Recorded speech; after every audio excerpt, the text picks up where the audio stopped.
was saying, "Oh, why don't we we need a power unity or do something like that." So that's when I know there's been another power unity thing out there.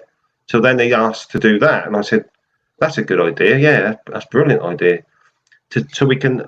There's so many backstabbing and arguments and bitching and all that in the paranormal. What I've seen of it, a certain teams have been saying, I kept thinking, God, there's so much drama going on, and with this virus thing going on, we don't need it. We don't need this. Yeah.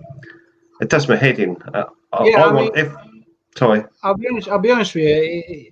I get what you're saying because I think in most cases, most people are fine, and even some of the drama, I think it can just be a slight. Sometimes it can be just a slight misunderstanding, and it snowballs.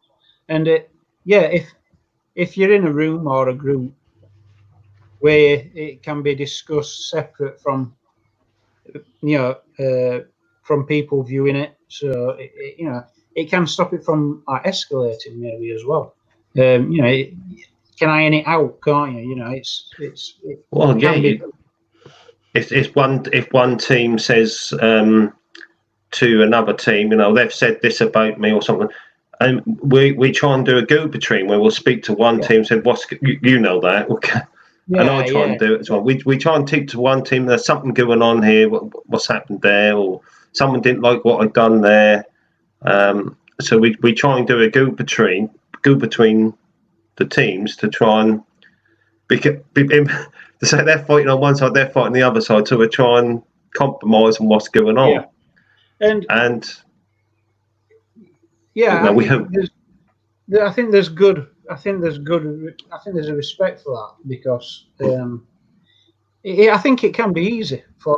I've had it where you come back from an investigation. It's late at night. You see a message. You think about it. You read it, and you think, "Do you know what? I'm going to go to bed and read it tomorrow." Because it's easy to read something, and you're tired. You read it out of context. And when there's people there like yourselves, and you can ask people. Sometimes it's just a lot better to talk into it as well. So, it can help a situation, but a lot more. But yeah, unity is great, especially in this lockdown. And another great thing is the talk shows are brilliant, and I don't want them to go away when the lockdown's over and everything's back to some kind of normal. I do that because I don't know what this normal is going to be like, but I hope the talk shows continue because I think they're knowledge and you're able to share your thoughts and get to know other teams. So it's all good, isn't it? Well, we said we're going to keep the chats going anyway, because when we do, if anyone watching this who's got a team and have these ideas, people copy me and stuff, and I turn around. I don't go, "Oh, you shitbag, what are you doing? Copy me, you bugger." I turn around saying, and that makes me feel good because I think, well, actually, it's a good thing that people look up to what you do. Same as if I copy someone and say, "Oh, well, that's interesting." I think it's a compliment if you do that to a certain extent, obviously. And I find it's a compliment when people copy me, and I know teams do. I know certain people who copy me a lot, and I hope you're watching. And I'll say it's a compliment because I think that's in. But you've got to do chat because the idea was to do investigations, is to come back at the end of the day or a few days later and go over your evidence and talk about what happened. I think some teams have done that in the past. I'm sure they have, and that's nice to catch up on what's happened and what was this and that, and plus and people get to know you as well and think, "Oh, they're all right," or "No, they're a bunch of morons," or whatever. But I'm only joking, it's getting Also, people to. I think that's also a good thing about your talk shows. You've got your a good sense of humour in there as well, and I Always. think it helps to lighten things up. I mean, I just want to say hello to Muriel Irene Takura from Japan. I hope Irene's feeling well. Hello, Irene and Yeah. Steve. And thank you for viewing, Irene. It's always great to see you on here. Steve Hemingway, I hope you're good. Steve Hemingway is Team Equinox with and Julie and myself and Phil. There's quite a lot of things going on, so that's going to be interesting. So yeah, how you doing, Steve and Irene? I hope everyone's well. So yeah, we have Tim from Ghosted UK, and Tim does some great talks. Usually around it is it about 8 o'clock? Well, that was 8, but there's certain other teams out there who are doing them a bit late, and we thought we didn't want to step on people's feet, Yeah. so we'll do an hour earlier. That's why we done them, and hopefully finish about 8 before the other teams come on. I thought that was a fair way to do it. You won't be clambering over each other. Yeah. I mean, so that's the reason we done it at 7, which is a bit early. We didn't want to do 7. I'd rather do 9 o'clock, but I think there's so many teams doing these now. So we thought we'll do it a bit early, and then you'd always watch it later anyway. So it's exactly. Yeah. I mean, we're doing this at 3 o'clock. I do believe you're live later on, aren't you? You're live later on. Yeah. Today. 7 o'clock. We've got who got tonight? Lynn, the ghost, the Gloucester ghost lady, Lynn tonight at 7 o'clock. Lovely lady, and but I think she's written some books as well. She said she's been doing, and she's been busy, and we're going to have a little chat later, talking about anything paranormal and investigations and events she's been on and things like that. And she's a fantastic lady. Love her to bits. One thing I do like as well, on Beyond Dimensions, we're looking. It's going to be mostly paranormal, but it's about a lot of other things as well. It's things beyond normal. More than mundane is what is his little motto, like. So we are going to be bringing in a few other things, but you do that as well. I know you're interested in witchcraft side of things. Yeah, ley lines, investigations. A wide range of subjects, really. I think that's cool. Yeah, anything sort of unusual. I even got what's in the local paper for UFOs. Don't know why. I'm no expert on UFOs, but they were blaming because the paranormal activity had raised a bit. They said was higher, and these UFO, there was these like balls of light being spotted in gardens, and people were capturing them. And they said there's that connection to the paranormal side of it, like spirits and stuff like that. I said I don't know. That was different. I said, and police were actually phoning people were phoning the police up to complain because they were scared of these balls of light. And I've seen there was thousands of them. And I don't know. That was something to do. I think it was something to do with a certain full moon, I think, at the time. And I actually did see a big green like light in the sky that was moving around, and then that was going from left to right, and then it came down, and then it just disappeared. This was on an investigation with, I think it was a blood moon or something like that. I can't remember. Yeah, last summer. Yeah, and with your eyes. Just seeing it. Just seeing it with my eyes, and that's when all these funny lights were seen around that time, and the press got hold of it and contacted me about it. Don't know why. No, actually, I like that. Yeah, and asked me what it was, and I said, "Well, I just didn't know." I ain't got a clue, to be honest with you.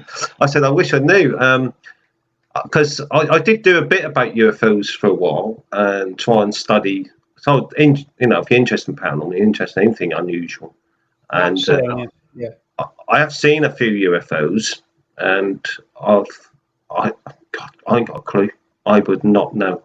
I mean, I think we're a bit limited when you're sitting there on in your garden with a camera. That's it. What are you going to see? So that's why if you've got a big outer space telescope or something or something, but that's interesting. It's always interesting in things like that.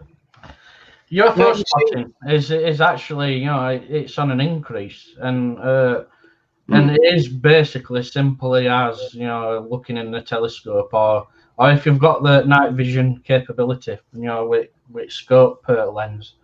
But yeah, I've actually been looking about reports at UFOs recently, and these UFO databases, they're getting an increase of reports. Yeah. Sorry, I'm sorry. Sorry. There were one place that links up. It went 9 ladies stone circle.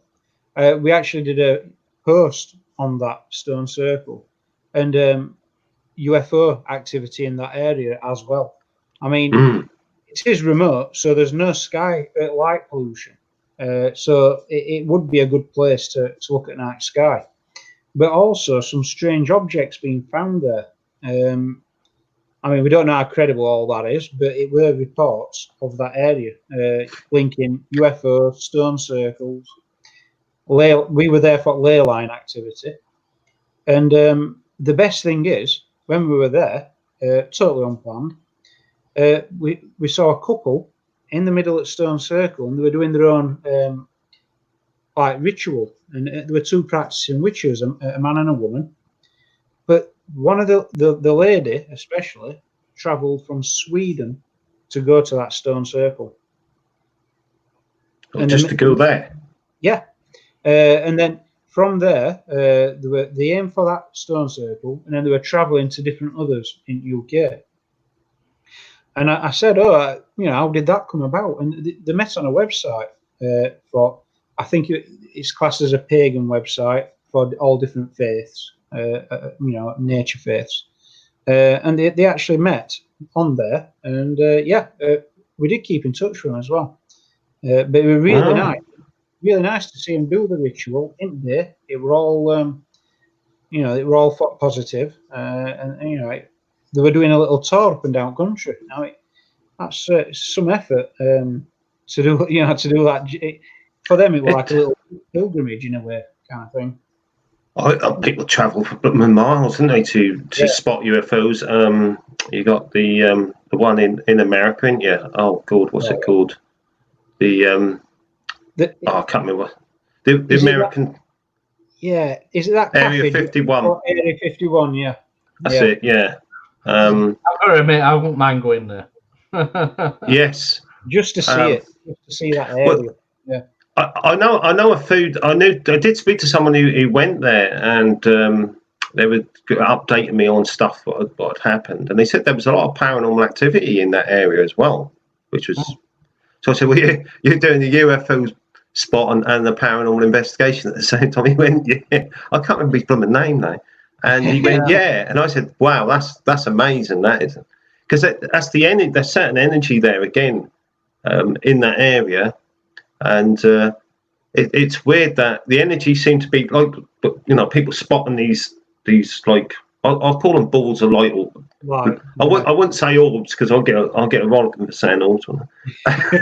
But big balls. I mean, you're talking. Some of them is massive, and some of them are just small balls of light. And people were taking them in their gardens. That was the thing.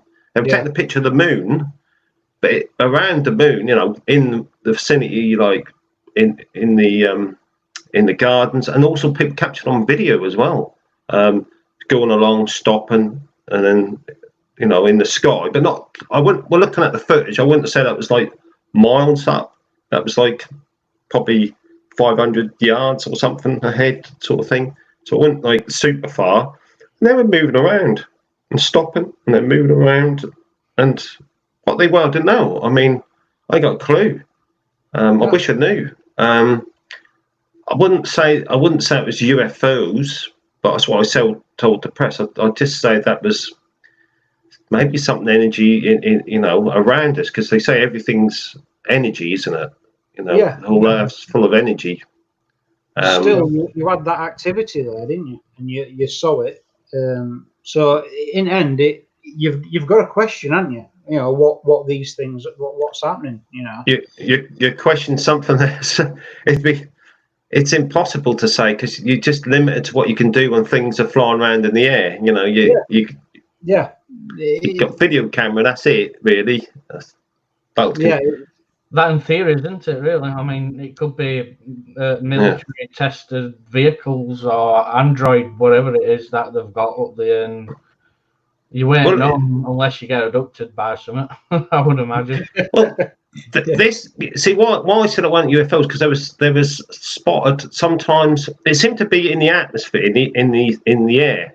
It seemed to be like, because if someone took a picture, say, in your backyard, and you spotted this ball of light, and that was moving around, and I took a picture, say, a video in my backyard, and that was here as also, and say thousands of people have been capturing them in their vicinity. Yeah. I can't say that. Possibly, I can't say definitely, but I don't think there's like 10,000 little tiny UFOs flying around near our gardens. So I think that was something in the air. Was it affected and it happened mostly on the I think it was a blood moon. I think it was last year. I can't remember, August time. I can't remember. But when it comes to UFOs, the one what stands out, and it was a long time ago, was I was looking up and I saw it were a rectangular, like cuboid kind of object, and it looked like it were free falling and moving round. But the thing is, it came down and then back up again, and then went in a straight line.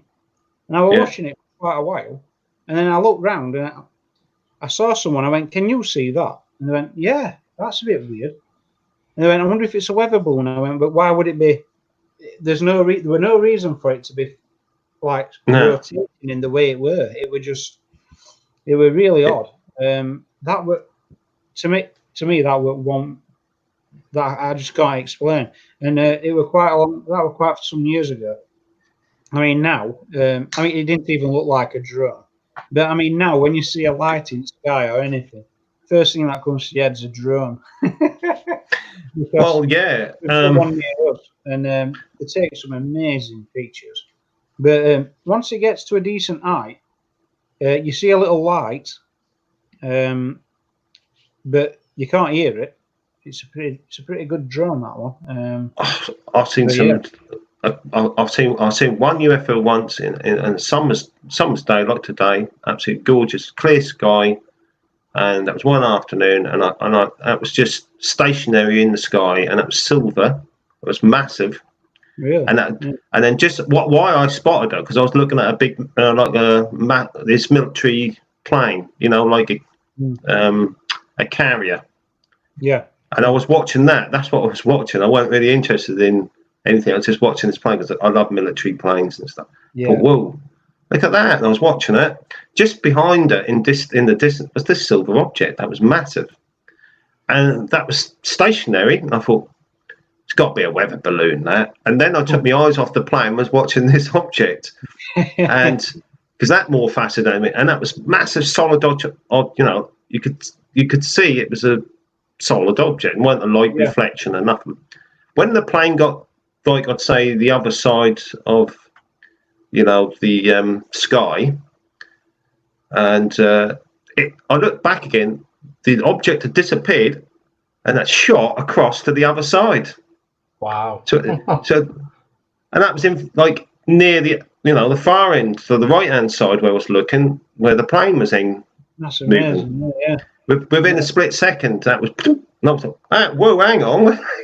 Yeah, well, we're not here. Yeah. And I'll tell you what, I did petrify.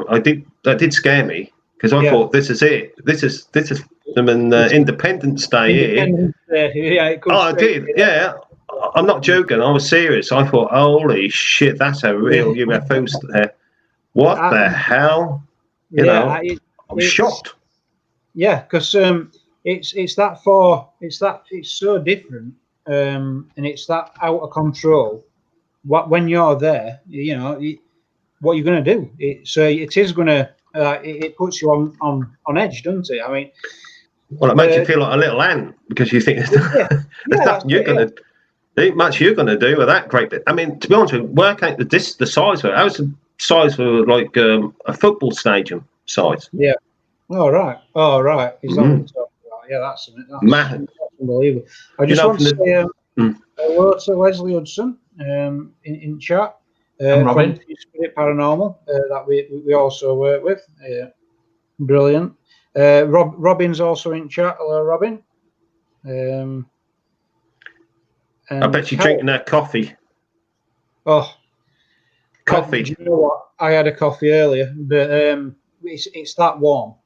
I were melting. It is. It's a really hot day. It's really hot. This room I'm in, it stays cool. It's actually cold most of the times, and they always have a go at me in the house. Why is that room so cold? It's full of all your spirit stuff. That's what they say.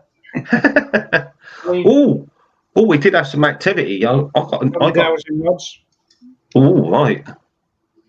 Yeah. I know you were talking about them over there. Yes. Someone was showing me some evidence about them. Yeah. I said you just got to be careful how you use them. If you use them correctly, then that's quite amazing. But you've got to keep them still, because if you move them slightly, they will move. That's the only thing about them. Well, but you know yourself when you use them. Yes. Now, yesterday, what it is, I've used them, but not really on a video in an investigation, just because when watching it, sometimes you can think, well, the guy's moved his hand, you know. But yesterday, this one stood out. We're looking for the remains of what legend has it. There's a chapel in this woods near us, and I've always said it must be here where all these rocks are. So I went and asked dowsing rods, and we asked them to point into direction. And I'm like, well, we're not going down there because it's not down there. It's near this bunch of rocks. Phil said, just follow the rods. That's what you've done it for. Just follow it. So I'm like, oh, go on then. You know, it's a waste of time anyway. We followed it, but the thing is, on the path, it's the width of a, you know, like they used to make those stone cottages, really thick walls. God, yeah. It looks like a band of that in the pathway, and you can actually follow it into woods. And then there's like old type building material, and then there's your like late 19th century building material. And there were a pit round there, so I'm thinking maybe chapel was there. That's the old material, and because it was flat and a clearing, they built a pumping station maybe using newer material. Now I wouldn't have actually done that if it weren't for Phil saying just follow the rods. You brought them out, use them. You'll come across some camels. So that video is actually going to be out today as well. It will be released probably near night time, around about 7-8 o'clock. So everyone can have if anyone wants to look, it will be on his pages. Great. We're uploading that. Yeah, we did it. It's in the day. Also, Tim, what do you think? We've done it in day, so people can see the area. So when we do it at night, you've got an idea what we're actually walking through. because it's really odd sometimes, isn't it? When you do an investigation, you see circle of light. Yeah. It's hard to paint that picture where you are. What do you think to day and night? We're okay with both. You know, we like doing in both. It depends. I know there's limits in day, isn't there? Yeah. It depends where you are, really. I think daytime is like, okay, that's fine. There's nothing wrong with that, and you could still capture, you know, anything paranormal. I just prefer the nighttime because of noise. Yeah. Where daytime you get the, you know, you could be if you got a place out the way in the middle of nowhere and it's quiet, fine, it's brilliant. But if you get a place where you need a main road or something that you want to go to, then it's a bit of a bummer because you try and do, you know, we do like EVP recordings, and you're trying to do that, and you'll get a car go beep or police siren go past. Yeah. Or where we had one where you had youngsters playing out. Yeah, I don't know what they're doing out late at night. I haven't got a clue, but they were as the norm now. And God, they were making some noise. And then their boyfriends picked them up in the car, and then you could hear the car music going, and you just stood there looking at each other, going, "Oh, we'll have to wait," because you can't be doing it. You can't hear or, you know, the cam. All I had was some dance track on my video. You know, the dance track. I think Natasha was actually dancing there, waiting, doing a little dance. I've got it on video somewhere, Natasha. If you ever watch this, of her dancing to it, going, because you can't do nothing. And that was at 9 o'clock at night, and that was still light. Yeah. Because I think it's to do with noise, really. If you're in the middle of nowhere, there's nothing about, like probably where you were, then that's fine. I think it's brilliant. You know. Yeah, I mean, when it comes to locations, John, you've got to admit, what about Falstaff? That was not street ever. And it's like the Tudor Experience Museum, Falstaff. That museum, I love that building. It's brilliant. But yeah, there's a pub next door, isn't there? And it's like you said there, you had dance track going off in the background. I mean, there's your pros and cons in there. I mean, also night time, you've got your infrared. You can use infrared. And we were talking about, you know, that's an extra spectrum there that you're watching for activity on, and you've got that at night time, haven't you? Really. Well, black. It highlights certain colours, doesn't it? What's that? The night vision? No, just at night sky. The blackness in itself. You know.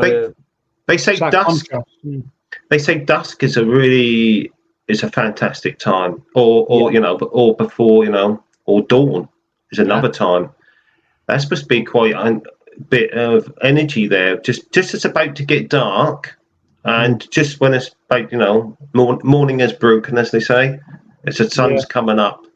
That's supposed to be quite a good time to investigate. Apparently, I've done a few of them, and it's you got an amazing scenery. If you get, you know, especially in the summer, it's quite amazing.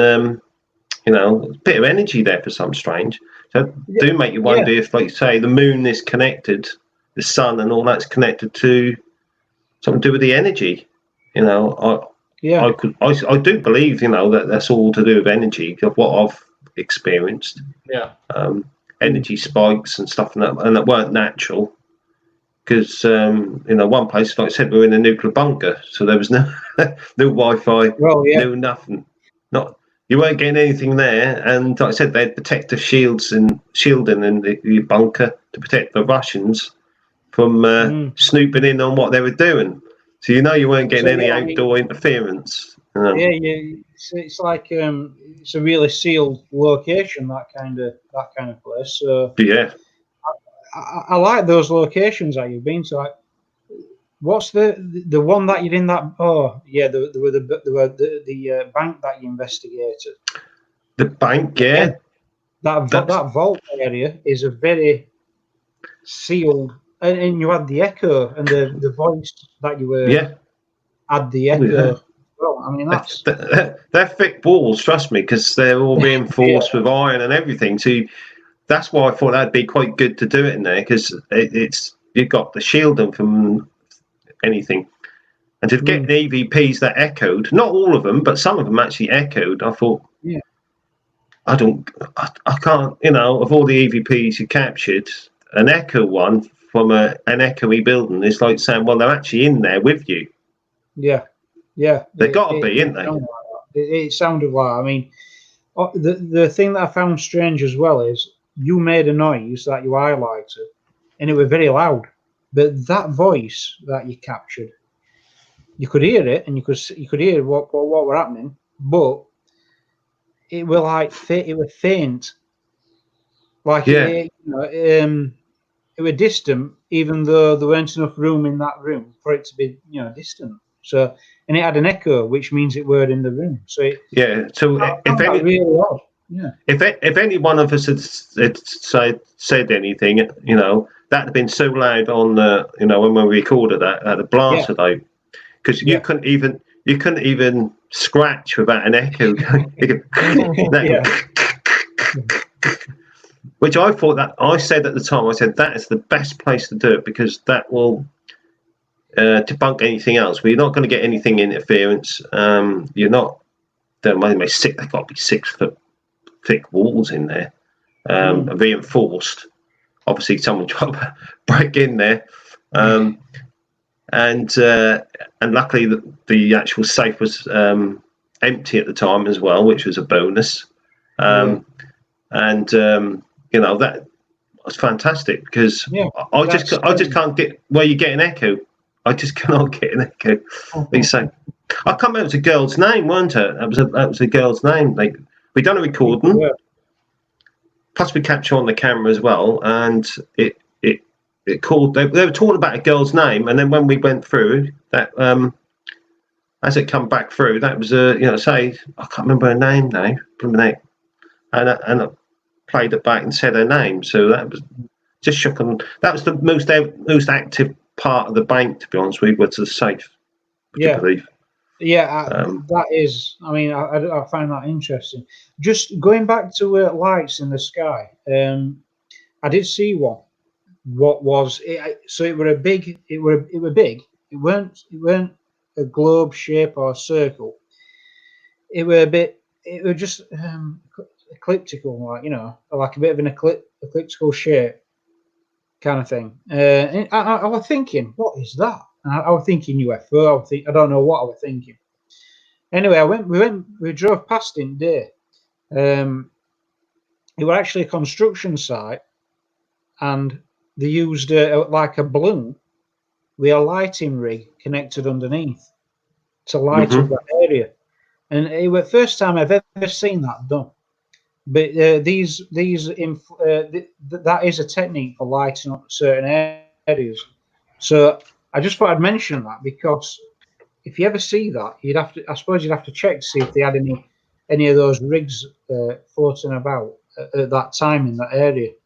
Because when I was looking at it, I'm thinking, well, what's that? It stood still, and it's lit up, and we couldn't stay around too long. So it was one of those things where you saw it and you had to go. And I'm thinking, I wonder how long that was there, So we checked it out, and it was a construction site.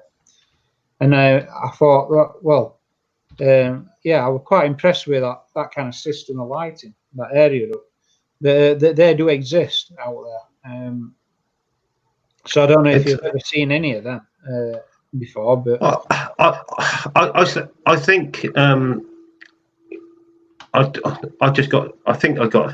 just got a voice through it, just saying no. I don't know where. Yeah, here we go again. I don't know. Just note the time and see if when you go back to. We're getting a lot of EVPs on the lives. Well, this is the thing, actually. A few viewers watching a couple of these lives, I've said, guys, check this time. So 37:30, around that time, we need to look at. Yeah. Plus, my room's just creepy as it is, anyway. Yeah, we have had EVPs, Phil's name being shouted out in his room, and all we were doing at the time is testing microphone.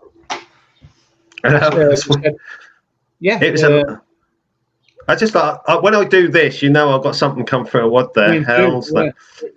Could be interference, could be spirit. I don't know, but that was not clear.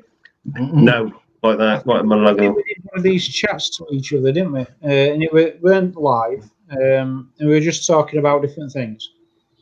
And we were getting it then, weren't we? We had bursts of little voices and names coming through. Yeah, you got to distinct between with interference through because we are live, and then something that's when they're replying to you. When I'm talking about I think they're so and so, and then you hear a voice go, no. So that it's like they're answering my. I said, what do you mean no? They're not then. So they're saying that no, but that doesn't add up to the interference where you just get random like noises, whatever. Words and voices. But I had an orb apparently go across my screen the other day as well at night, and as you see, there's no orbs going. There's no light dust in there. No. So there's a big ball that went across right in front of me. Right across. Yeah. I checked it. Yeah. Just like to say hello to Goldie. How you doing? Hello, Goldie. And thank you, Robin, as well. Hi, everyone. I mean, when it comes to locations and things like that, I mean, then you've got your equipment. I mean, it's like we were talking to yourself about it. When we started, there were literally basically no equipment.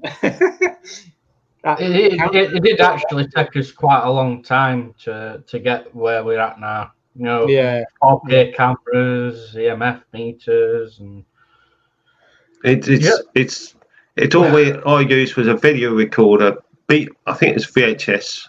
I think it was VHS or Betamax. I can't remember one or the other. And that was a massive thing. It was horrendous, and you had to have a blank tape. You can really do a recording over recording because you get that what they call it, contaminate the evidence, as they say. A tape recorder. I mean, my first camera was I was 10. It was an Agrifa, I think it's an Agrifa 500. I can't remember. It was a roundy looking thing, round circly thing like that, with a handle like that. Yeah. And the thing is with that, you've had some sort of recorder, and I was going around recording, looking for anything paranormal. And then when you finish, you could take the film out and play it, actually watch it on a little screen, which was amazing. It was second hand, as I remember, and I got it for Christmas. So I was like ecstatic with this. I was going to be the next Steven Spielberg, whatever. I couldn't say paranormal because there weren't nothing really out there. Yeah, I know. That's another thing. It's weird how that paranormal's not always been there. Really, as a not like this. And I never captured anything. The only close thing I come to a paranormal experience was doing a few friends of mine come over when I was about 10 or 11, maybe 10 or 12 actually, something like that. We done a Ouija board with paper. We wrote yes and no on it, done ABC on a piece of paper, stuck it down, got a glass, and we were doing that. And the bloody picture, that was a picture of me that was taken at Butlins and Skeggy when I was young, come off the wall and nearly hit me on the head. I come flying off the wall and he smacked me on the head. All my friends went mad. My friends at the time, school friends, they went ballistic. They were, we were all panicking. I checked the picture. That was it. We used to hang them with blooming washing line. No, washing line. Oh, right. Yeah, so it's quite strong stuff. Yeah. And the eye twisty things at each end. Nothing wrong with it. They weren't snapped or nothing. I looked at the screw in the wall. Nothing wrong with that. And it come off the thing. Oh. And I was like, shit. That scared the crap out of me. Yeah. So that's my first experience. And then later, another experience was in the house when I was alone. Again, about 14, something like that. And the front door, the middle door between the front room and the living room, I was watching. was watching Match of the Day. No one, there was only me in the house. I was about 13. Something. Yes, I wasn't allowed to stay on my own. Thank you. Before you asked. Yeah, I'd like your cool fire and all that when you were 12 or 13. Yes, I used to do that on my own. I wasn't supervised. You had no choice, or you freeze. Yeah, You didn't learn to cook, you starve. Because your mum and dad, well, my mum and dad were always working all the time, so you hardly see them on the weekends and stuff. Anyway, so I'm sitting there watching Match of the Day, watching the old 30, and the door behind that front of the living room, the handle turned like that, went right down, and the door opened like that. Yeah. I friggin' froze. I looked at the hell. So I thought, that's my brother messing around, isn't it? He's got, because he was a joker and a mess around with stuff like that. So I thought, that's got to be him. So I went straight to the kitchen, grabbed the knife, ran into the front room, switched the light, and I thought, whoever's going to get stabbed here, I'm going in. Obviously, I wouldn't have done it, No. but I thought, that's what being a kid, I'm a hero here. I go in, there's no one there, not a sausage. No. And that handle turned. That's it. That's what I mean. And I see it. Actually, we've never told anyone about the mirror in our house when we were young, Phil. There were a mirror in the bathroom, and we got into trouble for this corner of that mirror. I mean, it was a rectangular mirror. It was actually set into the tiled wall, and the corner of it broke. I mean, if you're going to break a mirror, it's going to crack, sure, but just the corner broke. Yeah. As we were in that room, it broke. And we got into trouble for that breaking, actually. Yeah. And it just broke by itself. Just on the corner. Yeah. Yeah, and it was like a good 3 foot by 1.5 foot wide, and the corner itself just snapped, but the rest of it was perfectly fine. And I'd actually set that corner back in. But we were there when it just broke. And I tell you what was freaky about that mirror for myself. I mean, house where we used to live in beforehand, my father and my mother's bedroom apparently had a vortex or some sort of a portal in bedroom. We did have some mediums come in to confirm it twice. Yeah. They actually said that energy that were in that room was that thick that it were making them feel ill. So they didn't even bother try to, at the time, to remove it. I mean, there weren't no nasty in there, but what we have encountered. I mean, my dad at the time, he encountered an old woman at the bottom of his bedroom. Yeah. And this was when he fell and nearly broke his back. Luckily he didn't. But he was in bed for about 3 days, and then he saw an old Victorian-looking lady at the bottom of his bed, and he said he must have opened his eyes 2 or 3 times just to make sure, and she was still there. Yeah. It wasn't just that. There were one incident as well where I were in house on my own, and what freaked me out mostly is, do you know them Cinderella boxes? Do you know what you open up and it makes them chums and it goes round? Yeah. Yeah. For some strange reason, I'm there watching X-Files downstairs in the living room. And I thought, X-Files. Yeah, watching X-Files. Right, I'm thinking, I'm in a creepy, scary mood as it is, like. So I'm like, all right. And all of a sudden, I heard a bang upstairs, and I thought, there's only me in. I went, okay, fair enough. I'll go up. Got my baseball bat in my hand, and I thought, go on. Anyway, so I go up. Right, there's no one there. Is anyone there? And all of a sudden, you know that Cinderella, you know that dun, dun, dun, dun, dun, dun, yeah, that was spinning round. And for that to actually happen, you've got to physically open the case, fully open, and wind it beforehand, right? And fully open it to actually make that happen. Yeah. It freaked me out because I knew that. It's surprising.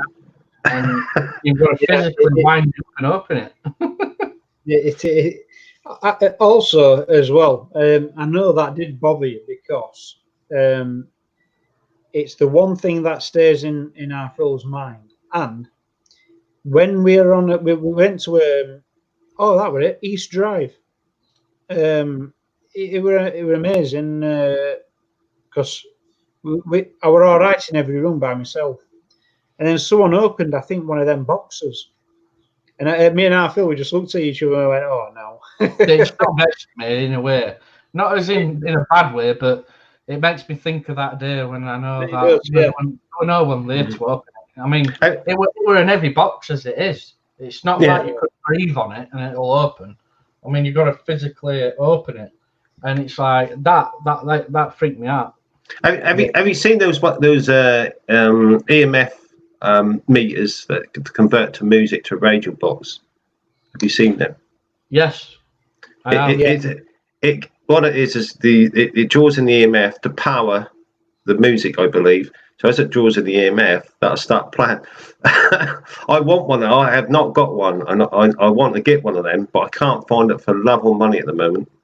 I mean, I thought it'd be quite a good little. Another thing as well is I don't know what everyone thinks watching, and let us know what you think. But when it comes to instruments, I think some technologies as well, what we've lost, could that could be a bit of a negative on it. For instance, dictaphones, like we were mentioning with the old tape record dictaphones. Cool, that instant. Yeah, I think we could do with using those because they save information magnetically, and EMFs and your energies around it.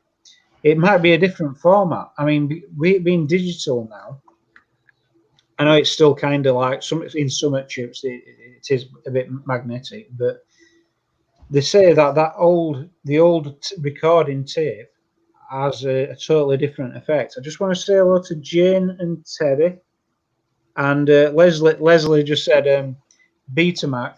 Yeah, that shows his age. But I actually remember Betamax. Weirdly enough, I had Texas Chainsaw Massacre, old version. I had a full collection in Betamax, and then we ended up with VHS, and I was gutted. I used to say to Dasma, I could not record from the Most Haunted when it first started. I watched the first series. I can't remember if it was on Living or whatever it was. Well, whatever it was called. So I used to set up the recorder to record it. Every time I go to watch it, the bloody thing was blank from the beginning of it to the end. I recorded everything before that. Stopped just before the Most Haunted come on, and then when Most Haunted had finished, that was back to normal again. And my telly used to play up. That went in the shop. I bought it from Who's TV, right? And I got this television, and the bloody thing kept going off, switching off. Took it back to the shop, kicked off. They picked up, tested it. Nothing wrong with the television whatsoever. Yeah, they couldn't find. And battery drain as well. I've picked up that battery, put some new ones in battery. So I know that place was haunted. So we knew we had. I mean, the most amazing thing was a cabinet I had, and it was a brandy glass that was on top of a glass shelf and a glass door. So it's like that. Yeah. And the brandy glass was tilted at an angle like that inside the cabinet. So the bottom of the glass was on the shelf, and the top of the rim of the brandy glass was on the glass door at an angle like that. And could I debunk that was accidental or jolted or just no way? Yeah. And I took when I used to play pool for pool team, I took a picture of that and showed them it, and they were going, "What the hell is that? How's that good?" And if you tried replicating it, it just kept sliding off. You could not. Impossible. Glass on glass like that. I tried trillions of times trying to replicate it. But how did it get like it? So I thought, someone who played a prank or something like that, maybe. As soon as you touched that door, like with your finger, it fell. And I've got witnesses to this years ago that this had gone like that. It's happening. No, that And is, and also I got a demonic, well, I say not demonic, Latin voice speaking in that. This chap speaking in Latin, but it sounded like a blooming something demonic. That was horrendous. Freaked the hell out of me. That did. That's I mean, we've had it on ITC a couple of times where only a couple, but the same location. ITC running like normal. Then all of a sudden, it just sounded so demonic, it was unbelievable. Now, I actually then decided for a week, I was just running ITC again by myself, just listening to it, and nothing like that ever came through again. Went back to that same location, it did it again, and I'm thinking it's just a bit too odd for that to happen. Teddy Coops has just said, we were talking about the magnetic tape. Yeah. He just said it's similar to stone tape theory, which I totally get that. Yeah, it's a good point. Talcum powder with coin, put the coin, cover it in talcum powder. I love old school stuff and polarized film cameras, even the old talc trick. Yeah, I mean, some of those we still use some of those old techniques because I think even when you get your modern equipment, which is great, I think you could do with just instead of replacing something, adding to it, because you don't know what spectrum it's going to turn up in. Andrew's got so much of the original beginning, right at the beginning of all the stuff. He put a post up on the page which had all what the first original registered paranormal teams, which is quite interesting. Right. And there was a group called the Ghost Club, which was apparently one of the first ghost clubs, that started apparently. Yeah. And there were some famous people in there. I'm sure Isaac Newton was in it, I believe. I'm not sure. I do believe I've read about this. Yeah. Yeah, it was called it was at a university. I can't remember what university, like Cambridge or Oxford, I think one of them started it. And they're still going today, apparently. Yeah. Very quiet. You don't hear much from them. I actually think you can go to their dinners. And they probably would have started. Oh, right, yeah. So they would have started with the original equipment, I would have thought, like the talcum powder, it's whatever equipment you can get at the time. I mean, compass is another one. I'm trying to think of all. I've got I think it's a magnetic field tester. I was saying it was 85 years old. That was made in World War II. Wow. Wow. I should have brought it with me. I said it's downstairs. I could have show you. It's a box basically. You open it up, and do you want me to go and get it and show you it? Yeah, why not? Actually, yeah, that'd be great. Are you sure? Because you'll have to take me off the screen a second. I think it'll be great, actually. It's actually Andrew's, and we're looking at it at the moment because it need a bit of repair work. So hang on, I'll go get it then, shall I? Hold on. Yeah.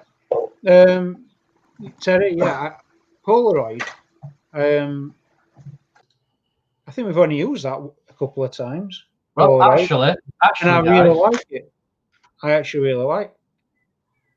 I have one. You have. We just. You can still get the printout, can't you? It's actually got the batteries in the cartridge. I haven't used it since it's been bought. Right. Well. Yeah. So Leslie, we do another old school techniques pendulum, which we do use.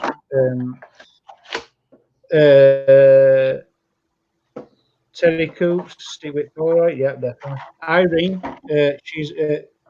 Irene loves the cameras, bit of a camera buff.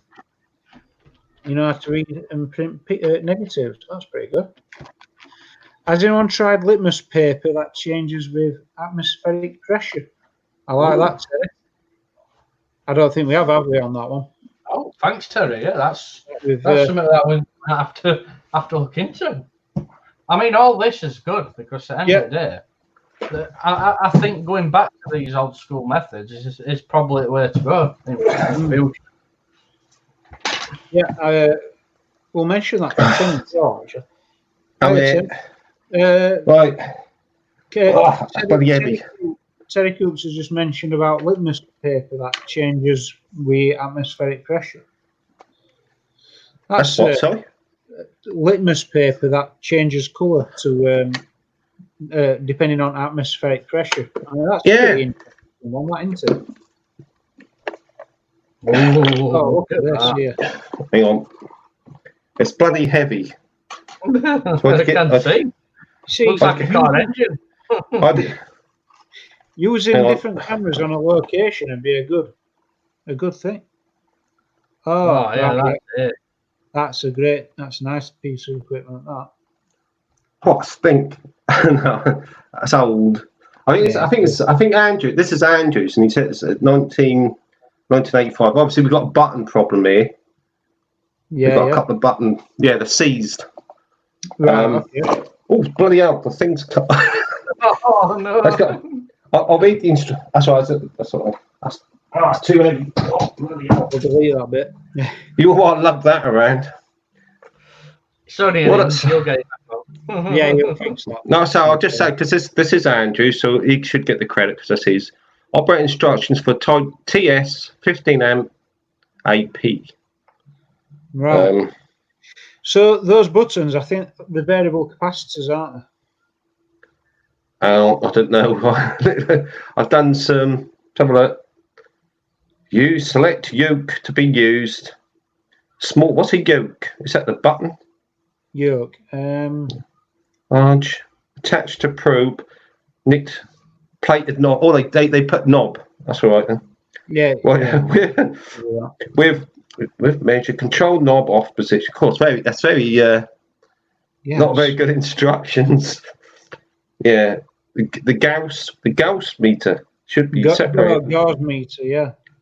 I'll call it Gauss. That sounds better to me. Yeah, that's right. The magnetic and Gauss meter. What make is it, Tim? What, a name on it? There should be a name on it somewhere. It's probably on the other bit. Hang on. Oh. It does look heavy as well. Electronic division. Something. Hang on. Where's my glasses? I'm sweating in here. I tell you, Warner. What's that? Warner Robbins. Warner Robbins. Something Centre. Right, yeah, something centre. Electronics or something like that. I'll try and put it up to the camera if you can. You won't be able to see that. It's impossible. Yeah. That's interesting. Yeah, here we go. You won't be able to see it, but you can see the. Yeah, that's amazing. Yeah. And that's your reading there. Yeah. Like I said, we've got a problem with the knobs. They're seized. These ones are seized. Oh, put it down. Yeah. So, what you're doing is that a project to like restore it, kind of thing? Yeah. Yeah. Yeah.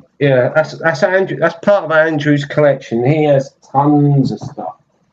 It's ridiculous. And we try and find things, even if they're broken or not working, and try and restore them. Yeah. The paranormal. We got all sorts of stuff. I can't remember all. These bucket loads. Tell you never seen nothing like it in your life. Oh, there's one of the buttons. Hang on. It's like an Aladdin's cave. It's. I find it fascinating. I love the old stuff. You know, the original. Yeah. He's got machines like this. You need a lorry for some of it. It's amazing. And to be honest with you, I've said to him, we were in talks. I've been talking about it, but I mean, if you do it, it needs to be put in a museum, like a paranormal museum, because not only that, the case files alone, each case file is about that thick, and that's all because of the different network. They used to have like a network of teams, a bit like Power Unity maybe. Yeah. And they have a network of teams, and they all put their bit of information on a location. So you get a big, I believe this is how we done it. I could be wrong, and he stores it all in there, what the EMF energy was like there or in a certain spot. So pinpoint absolutely everything from word to word. And then you got a big case of, and he's got hundreds of them. Absolutely, God knows how many, 400, 500, I don't know, stacked from. I was saying that. It's a wealth of information, isn't it? That is good. Definitely for a museum, that, and the equipment. I mean, some of it's ridiculous. I mean, I've shown you that other meter I've got somewhere. I don't know where it is. All sorts of EMF meters, temperature gauges, and magnetic field meters, and probes, and it's crazy. It's crazy. Yeah. And I've never seen nothing like it. I've never seen any other team or any program or anything that's got anything like it whatsoever. Yeah. So we're privileged, to show them a little bit more often, I'd say. You what? Sorry. Needs to show them a little bit more often, I'd say. I bet there's a piece of equipment he's never really even looked at for quite a long time. I bet. Oh Christ, yeah. I mean, I've got so much. I mean, some stuff he's got. I mean, they weren't cheap then. People think, they must have been cheap doing this equipment, and they weren't. They're bloody expensive. Even the tri-field meters were expensive. He's got about 4 of them, I think. I can't remember now. He's got 4 of the original ones when they first come out. Imports, obviously, and I've got the latest one. So yeah, it's amazing. I mean, some of these little things he's set up, it's like something out of something for Frankenstein or something.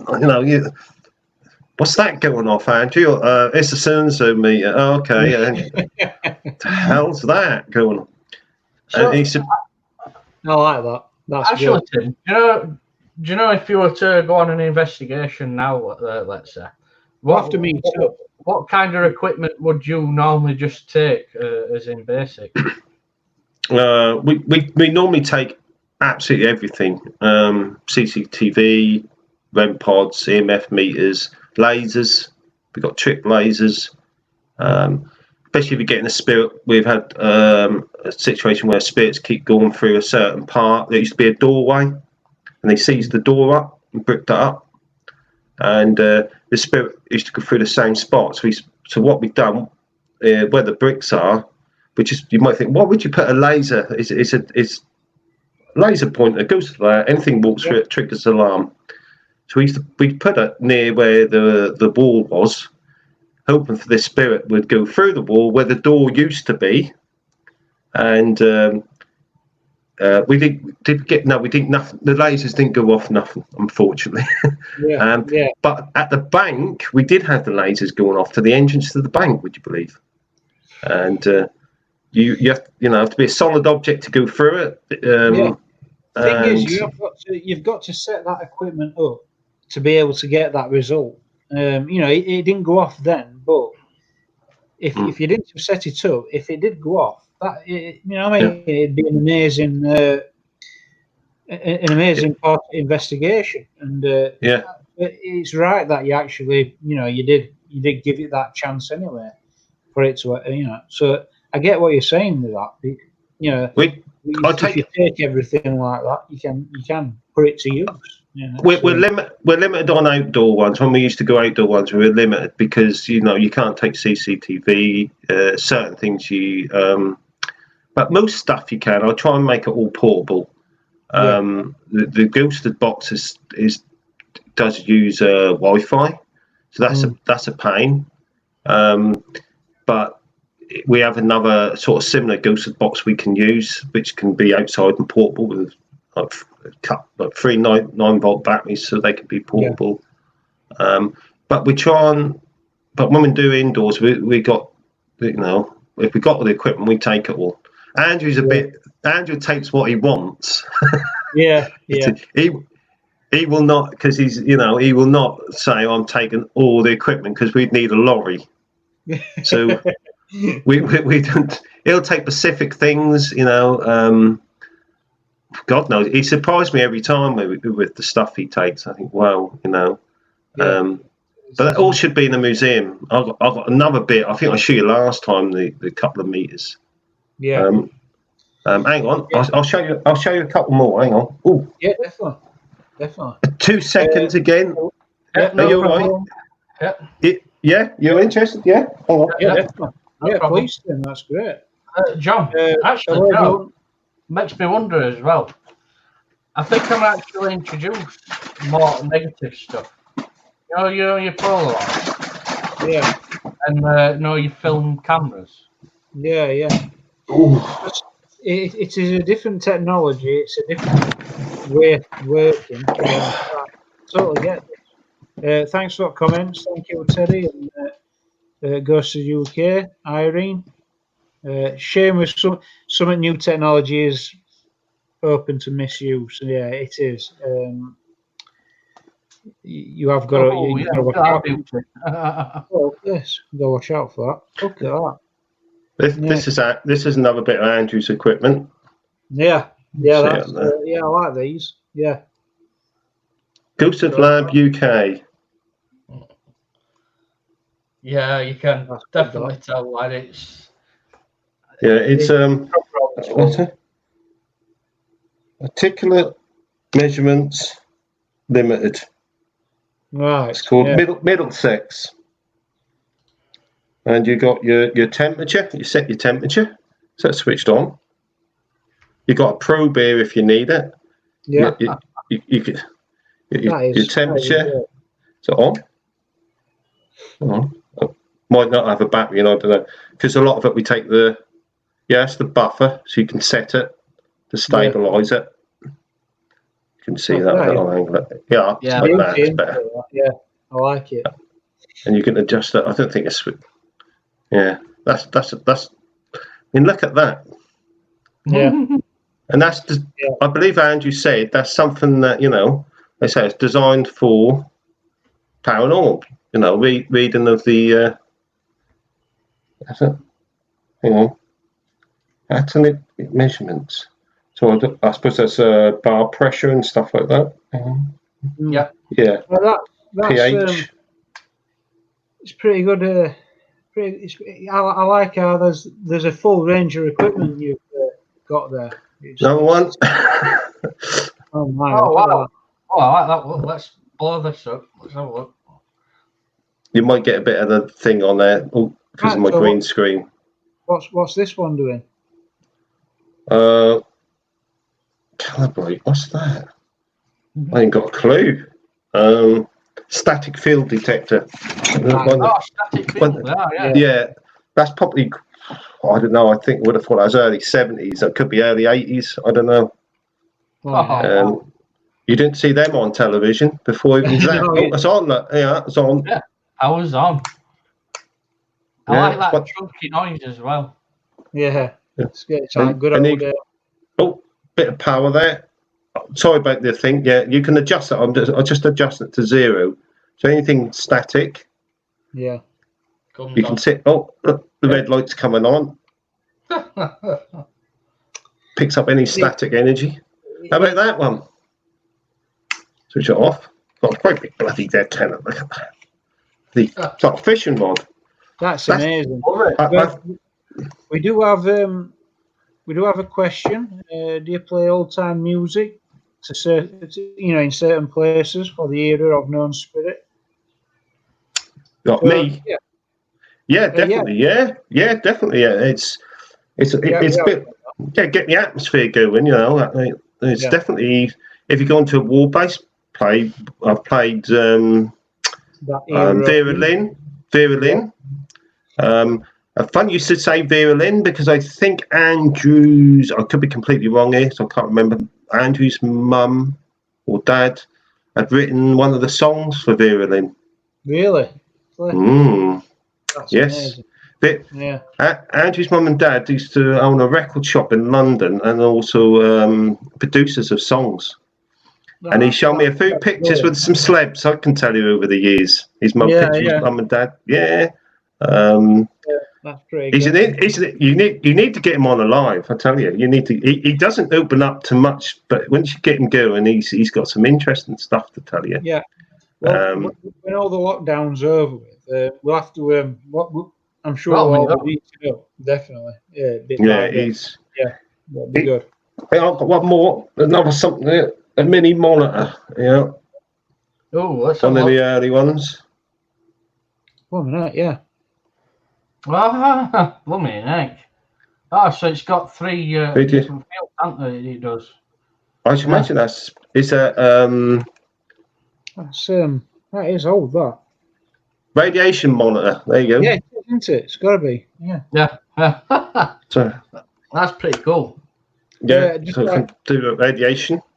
Terry Coops was saying some of the first one as well, like Bakelite case. That's it's showing that shows age, isn't it? Well, that one. That one. Yeah, but that radiation one, that's really interesting. Yeah, that one. He's got loads of. He's got tons of the stuff. I tell you, you've never seen nothing like it. No, that's the radiation one.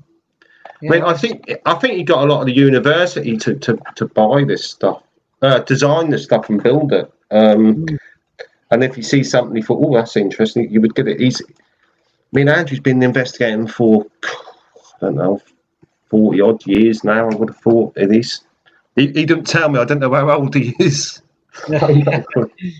And many books he's written, but it's just. I think the thing is with Andrew, if there's a Life Paranormal Award, he should definitely get it because his life has been dedicated near enough to the paranormal. He's and so respected in the community in the 70s and 80s. I certainly respected him for the work he'd done, and not everything's a ghost to him. He's if you think there's something iffy about it, he will certainly say it. He comes across like that. He comes across like he's real straight about things. No bullshit with him. He doesn't. No. If it's something, I sent him some pictures before and said, "What do you think, Andrew?" And he went, "Oh God," that's all I get. So since he say, "Oh God," I know that's that's nothing to him. Yeah. All right, just like to say hello, Thomas, and hello, Mandy. Nice to see Thomas. You guys. Hi, Terry. Yeah. I've seen him, and he does seem, he comes across really straight about things like that, and I think that's good.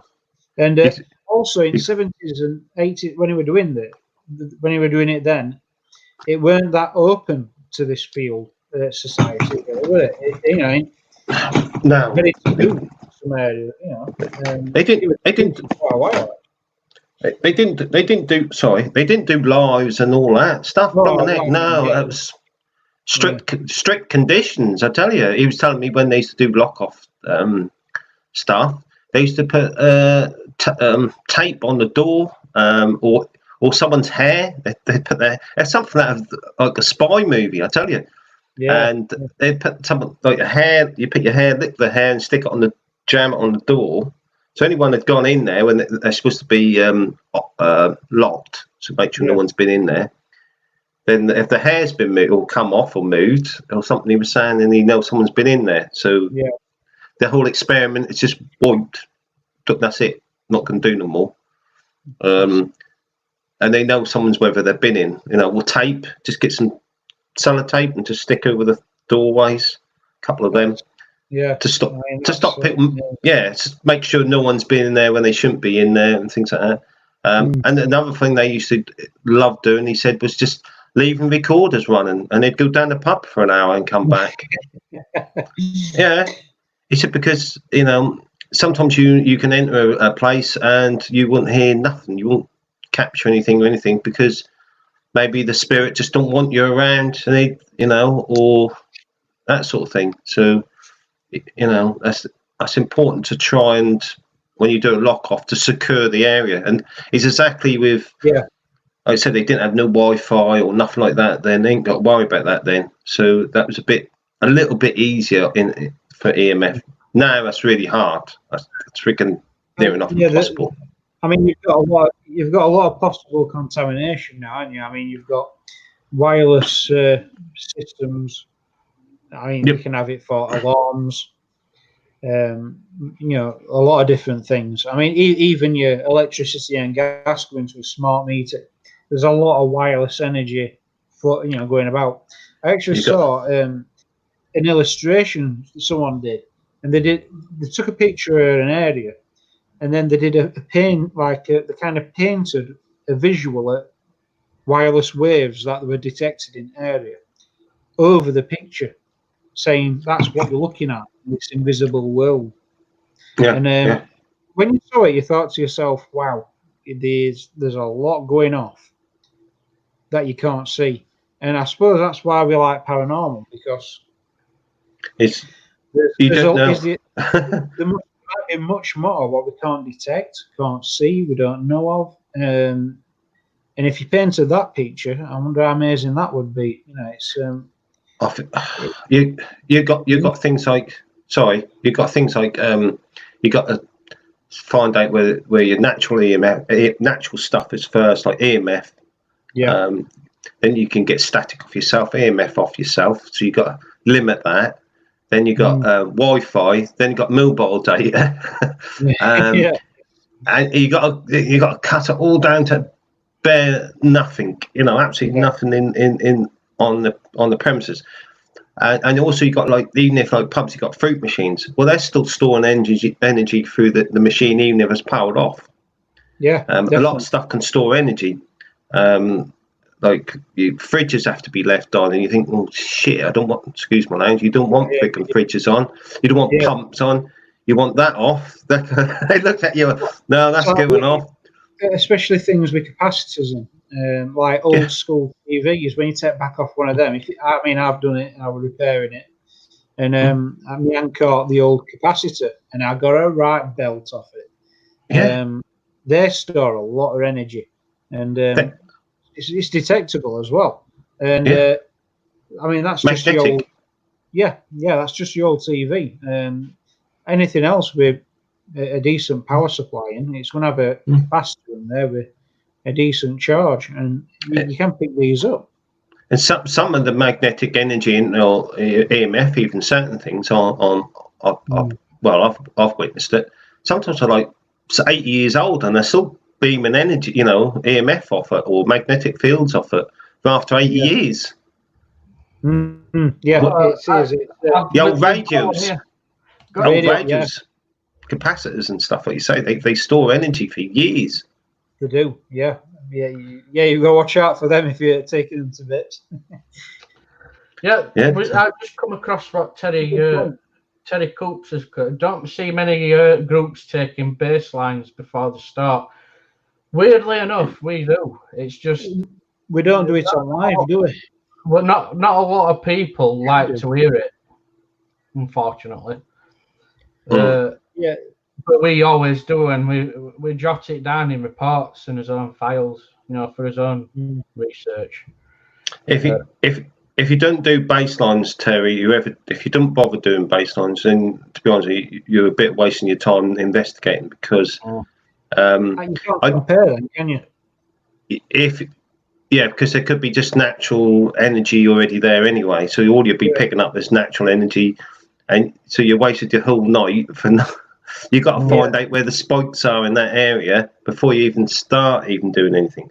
On a live, I think John and Phil said, it's difficult in live. You do it before you start your live, and then check around. All we say is, we've done our baselines, and everything's, and we'll try and say what happened on the baselines, and then you carry on. And the trouble between live and when you're not doing a live is a bit different, definitely, because you say entertaining, but you're trying to Not And I boring. say, Keep it flowing, yeah, keep it moving. yeah. Investigating and exciting as they say it is, trust me.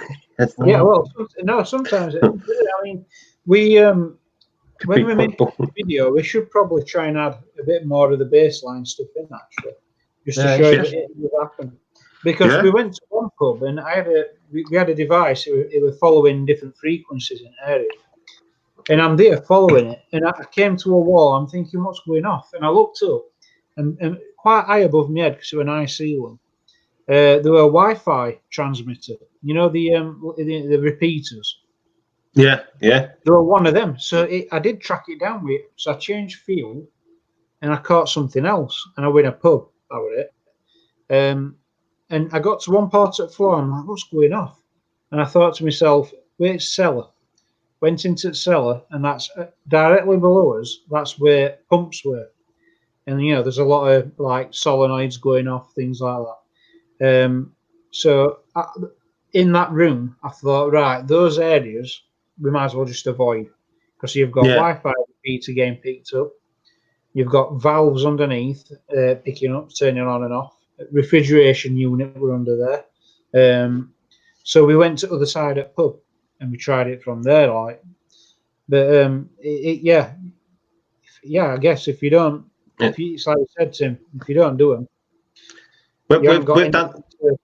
Yeah, we've done we've done locations, and it's been like to a point where we've asked them to switch this off. Can you switch that off? And they went, no, we can't do that. Can you do something? No, we can't do that. And then when they come back, did you catch anything? I went, no, I didn't capture nothing. Well, that's it. There weren't much. With contaminated evidence. It's contaminated. Yeah, exactly. And they don't look impressed. I think, well, yeah, there's nothing. How can I say this meter went off? It was something spiritual. When you had this switched on for all night, and that was triggering it anyway. Even if we moved it away, we can't be sure that weren't triggering it, spiking out from a glass cabinet or something. They don't get it because they didn't know. That's not their fault. But we try to explain. Shut everything down. We don't want nothing. But where's the mains power switch off? Yeah. See, for houses, you can do that. You can switch your Wi-Fi off, please. We obviously asked nicely. Can switch Wi-Fi? Oh, okay. Switch this off. Okay. But like I say, when you do you can have the Wi-Fi as long as you don't use EMF meters because you're wasting your time. We went to one house. This guy. I just want to say hello to Mike. How you doing? Thank you for coming on, Mike. Hi, Mike. This guy. What it is with house visits, sometimes we like to try and wait up. But this guy really didn't. He really wanted this dealing with. It would cost him time and money. Oh right, okay. So we went in. Can we? And I said, what can we turn on off? And he went, mate, if you want to get this dealt with, he goes, I'll just turn consumer unit off. And he just switched the whole lot off to house. That's how much he just went. Just make it so I can be in my house. I just want to be in this house. It needs to be. I go, and I even said, look, I'm not going to come away from here and I'm going to be dealing with it. I can't. What I want to know is, is there something happening? And then we knew a couple of ladies that were able to go from there, kind of thing. But there were activity in that building and in that house. EMS were triggering in strange patterns when you were asking questions, and we know everything was turned off. There were no battery powered items about. It was really such an odd case. And it's one of those where some of the best stuff happens in cases that you're not allowed to show on, put it on internet, or they don't want it live, they don't want publicity, they want opposite. Depends on the individual. That's fair enough. And that's fair enough. But it's just one of them where I thought, if this were live and I could show it you, this would be amazing. Because what were happening were just, it were just, yeah, it were odd. It were odd. And the length that he went to make, he goes, I'll shut all curtains, he goes, I'll lock the doors and leave, turn consumer unit off, and I'll get a key. He goes, whatever you want, just see what you think. I like it. Was amazing, really. I like when we're done pubs and they turn around and say, "Here's the keys. Help yourself." I think no. I think right. Keep away from the booze. Nah. I think that's brilliant because you're not then interrupted. You don't have to explain yourself, which we don't mind explaining to people what's going on and what the equipment does. It's just quicker to get on with what you're doing. The team can get on what they're doing. And it was a delight when they do that. The only thing we had to do is wake them up before we left. So they were asleep. They were in the pub, but they were in bed asleep. Yeah. So we had to wake them up before we left. Give me a disclaimer on that, please. Yeah. Terry has got one here. She did an event with a public attendance. Old tech keep going off, particularly around a group. They thought they had a fantastic ghost following them, and turned out she had a pacemaker. Yeah, pacemaker. That's got to be good. You've got to find it out. Yeah, you got to be careful. You got to be careful because another thing you see with events, because sort of thing. You've got people who come along. You don't know who they are. You don't know whether they've got their phones on. Though they said to switch them off. It's difficult on events you're only doing it on trust that they're going to do what you ask them. If you capture an EVP, you don't know whether that's them making the noise. I mean, I've got the most amazing EVPs from events, I tell you, but they're not they're EVPs from people going, well, what's that round the corner? Well, who's that? Like that, messing around. And I what the hell is this? I've checked them through. I had to trace them down to say, is this you or did anyone do this? We have a private group where we put all the evidence in there, and then that's discussed. And if there's someone that we ain't sure has made the noise, and they go, no, it's not us, it's not me, it's not so, then we can say it's paranormal. That's an EVP, genuine EVP. We can put it up. So we always have a private group for that reason. It's weird that some of the stuff. Whoa! I've got my Jesus. What's that? That's not. Well, when the people see this, they ain't going to believe this one, and then I find out that's just one of the persons who attended the event. I went, oh, I mean, what do you think to haunted items as such? Objects. Yeah, and objects. Yeah, definitely. Yeah. I've had. Sorry. No, have you come across any? Have you had any? What you think? That you've had odd results from that. I've just started talking about this, and I've just got put off because as soon as I was talking about it, and I thought about the one what comes into mind, what's obvious to me. Got a really high pitched noise in my ear, and it's strange. I used to keep it under that picture as well. Right. It's just really weird that.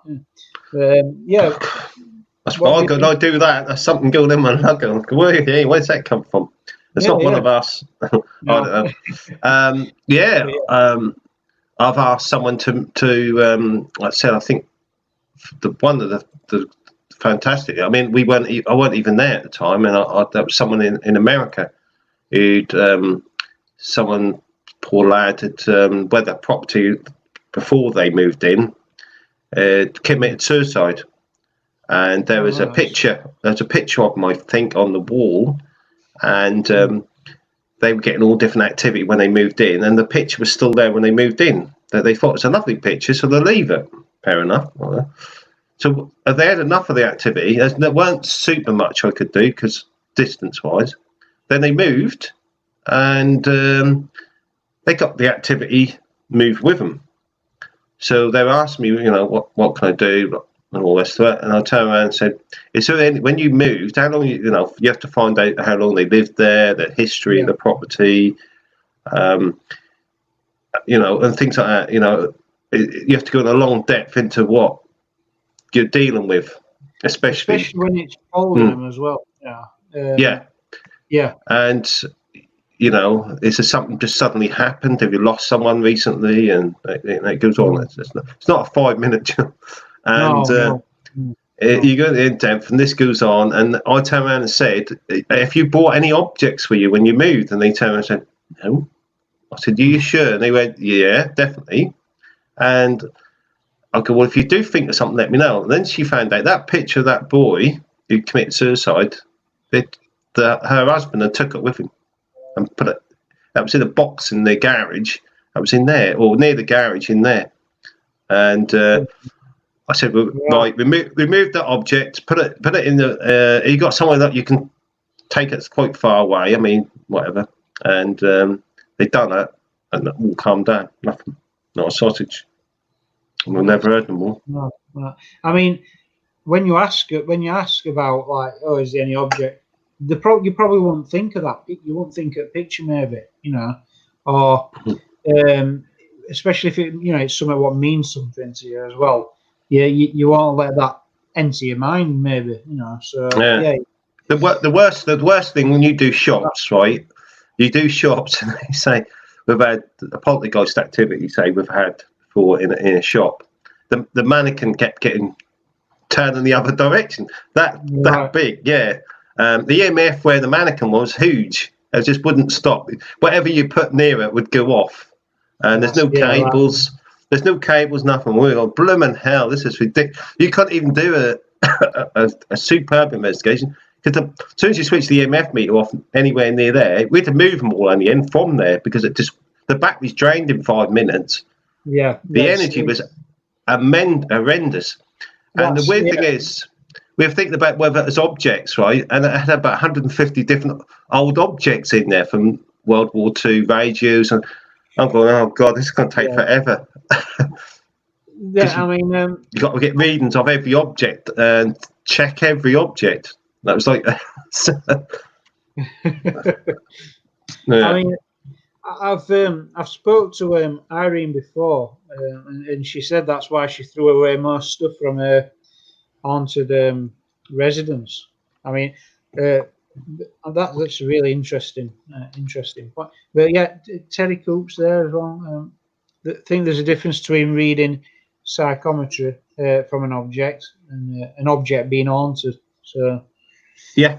It's a good point. I mean, like that picture, when something follows you like that, I mean, that's like it. That seems like it's an haunting following that item. It's like an haunted item, isn't it? But I know what you mean with that psychometry. You're reading that from that item, aren't you? Like it's difficult because it is this. Is the spirit haunting the object? Is it the spirit haunting the person? Is the spirit haunting the prop location?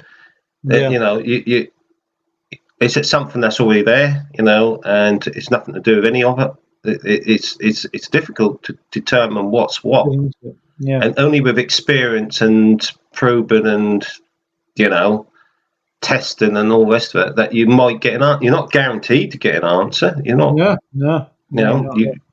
You might clear the place, so to speak, if that's what they want, because things that keep getting thrown on the floor and stuff like that. But you sometimes still don't know what's causing it.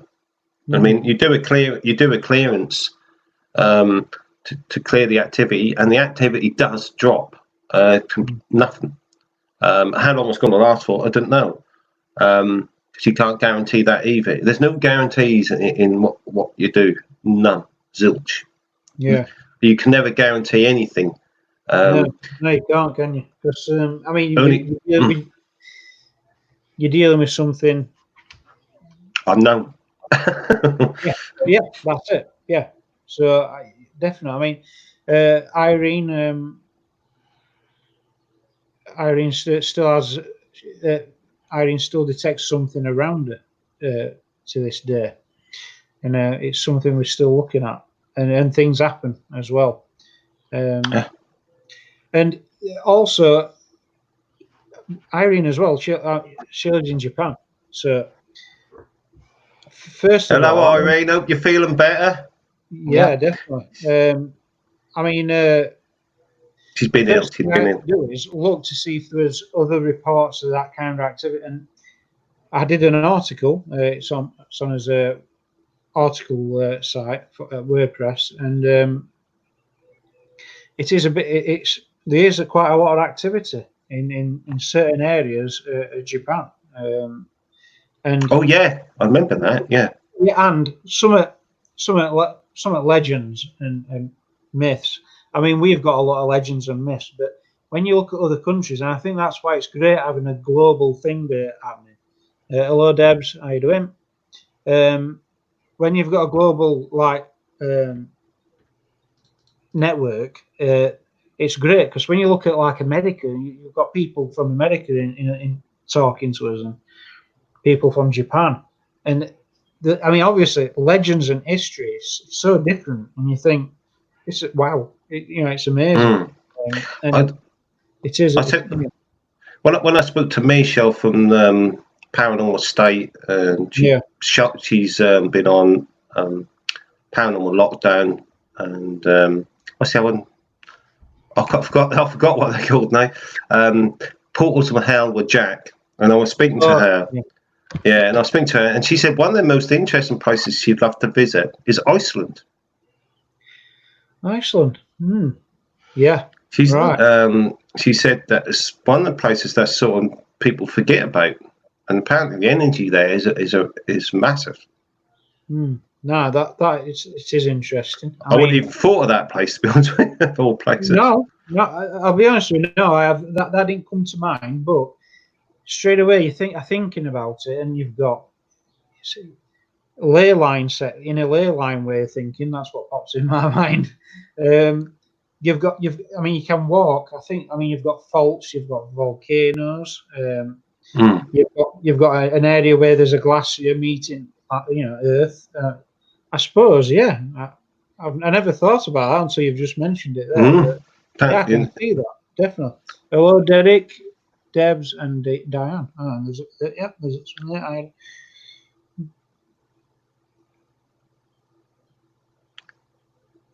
Negative to positive. Yeah, that's a good point. Yeah. So Diane's asking there: can orbs? Can there be maybe spirits or aliens? I mean, some of the spiritual contact people say they have is from extraterrestrial intelligence. Because I've been in one where someone were in a trance, and I don't know what you think to that, but they were doing a trance and they were saying they were channeling something, and someone asked, where did you live, and it were coming out to be extraterrestrial, and that kind of made me think, right, I don't know what's going off here. But then I looked into it, and there's a lot of reports extraterrestrial coming through in investigations. What do you think there, Tim? There could be a connection. Yeah, I can't say there isn't. I've heard that you think, it's possible that maybe if aliens exist, which I can't say there isn't. I believe that that everything's possible with with an open eye. So they say, open eye, open mind, mind, not an open eye. Hey. That's hot in it. It's freaking boiling in here, I tell you. But there's an operation going on behind me. That's bloody boiling. No. That's it, yeah. If something come past me, just let me know. And I don't want to get. If a nurse walks in, I'll gear an heads up. All right then. I've heard that many times. Could ghosts be aliens?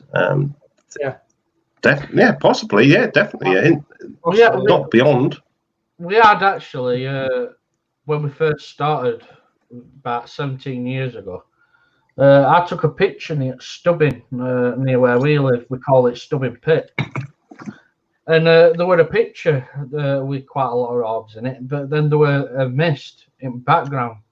And when you turned the contrast on picture a little bit down, we had an outline what looked like an alien at the back. Mm. I'm going to try and see if I can get that picture because it were interesting. Me and our John looked at it and we're like, that looks like an alien. I mean, it really did look like an alien. I mean, portals could be connection through the like a portal to another planet, and they're popping in as some sort of energy. It's possible. I mean, my only case against it, if I was, I in, but if I was, I'd say, unless they've got human form voices. Now, if I got something, a language I couldn't understand, then that'd be interesting. I mean, a lot of mediums I know, I said they contacted spirits, and they've also contacted aliens, which I don't know. I mean, I never heard any alien, but most of mine are sort of,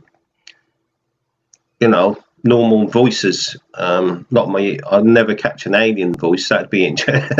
Maybe I didn't know it was one. I don't know. That's it. Yeah, I mean, Deb's in chat. She says she's a friend's channeled and aliens come through. So I mean, that's interesting.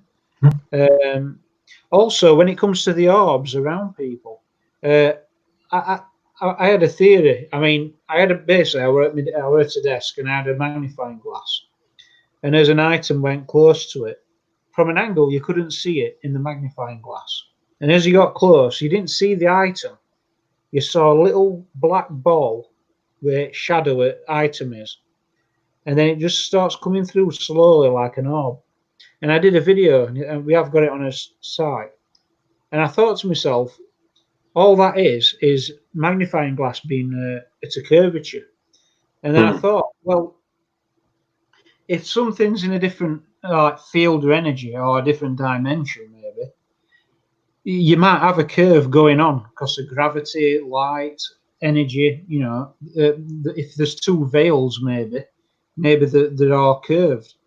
And if something tries coming through, maybe it comes through as a shadow first, and then maybe as an orb later before becoming a full apparition. So what if some orbs are water and dust, but what if some orbs are just that, something starting to come through, or at least really close to some kind of veil, maybe. It's a theory, that's all, but I've seen orbs appear in from thin air. So say that you see them like that, and there's nothing there, absolutely zilch, not a sausage. And then it just goes into a light form. And then off they go, stop, and then it goes a different direction, and then that is formed from nothing. No, that's not dust because. You see it coming to view, and it's not dust, and then it forms from nothing. It's just nothing there, and then it just, you can see it getting more energy, more light, and then I've got energy. Off I go, and off I go. And I've seen them hit walls where they've gone at the walls and come out of walls as well. And I thought, what the hell? Something like Star Wars. This is, and when it hits the wall. It's a bit of like a light form around it when it hits the wall, so it's like it's going through it. It's going something like Stargate, They just go, and I'm like, so I couldn't really say anything about them so much because I still don't understand them. I really didn't. I'm like, it's got to be energy. Definitely energy, but why are always different? There's never the same. The two kind of thing. Things. I mean, dust is dust. You can see that. It's like snowing in it. And when once I walk through the room and that go poof, that starts a blooming blizzard. That's dust. So, the comment there. Do you believe that animals have spirits? Oh yeah, definitely. I mean, I do. I think everything alive has a certain level of. Spirit, soul, maybe. So I think it's on different levels. Really basic life will have a basic form of, and then it probably goes up. Yeah. So But she wants to see a dinosaur. What's that? yeah, You want to see a Still waiting for dinosaur? a dinosaur. Yeah, that Yeah, would be. it's weird that you say that people say, "Oh, you don't see a dinosaur." What's one of the questions I get? Why can't we see a dinosaur? Why don't we see a T-Rex? Why don't we see a ship? What are spirits watching you in the shower? Yeah. Or are spirits watching you doing you know what? Yeah, You that's know, it. I mean, at what level? At what level? Yeah, it makes you wonder. There's a billion questions that we think, and when we try and answer what we can, or what from experience, Bigfoot. Ooh, could Bigfoot. Yep. I think like you said, everything's got a spirit. And there's energy, and I think I can understand the energy being recorded. I can relate to that. That makes sense because walls and stuff like that, and things on the ground can record stuff. I believe that definitely because that's infeasible to me. Whether spirits pop in now and again and think that's more of a spiritual medium type thing. Yes, because I've seen someone standing there who I knew who'd passed. So that's possible. Are the two connected? When you see something that's just keep repeating, it repeats to some a ghost repeats. They say a ghost, don't they? Repeats everything. Because you can get something laying there on SLS camera, or you can get something. It's just static. It's not doing anything. You can't get no communication with it. It's there to see it. You might capture a voice or something like that, but no intelligent whatsoever. Nothing. You could be there for a lifetime trying to get a communication out of something that's there. Then you get the intelligent ones. Yeah, I mean, Diane was saying when Diane detects things like when she feels a presence, she might then see by filming orbs, and then she'll start trying to communicate with that energy at the same time. So I mean, there's different techniques there, and she actually mentions that there. And that's good. Pinpointed. What I find is pinpoint the energy on the property or location. Pinpoint it if you can. Sometimes they can pinpoint it, and then you can work in that area. If it's an object you feel that's got energy, try and put your hand on the object and do a EVP recording. So the energy passes through to the recorder. There's a connection there. Put your hand on something. You don't always have to just stand there statically and go. If the walls as well, use your hand to touch it, an object, and record in the other. That seemed to work because you're drawing the energy through into the recorder. Hopefully, that's the theory anyway.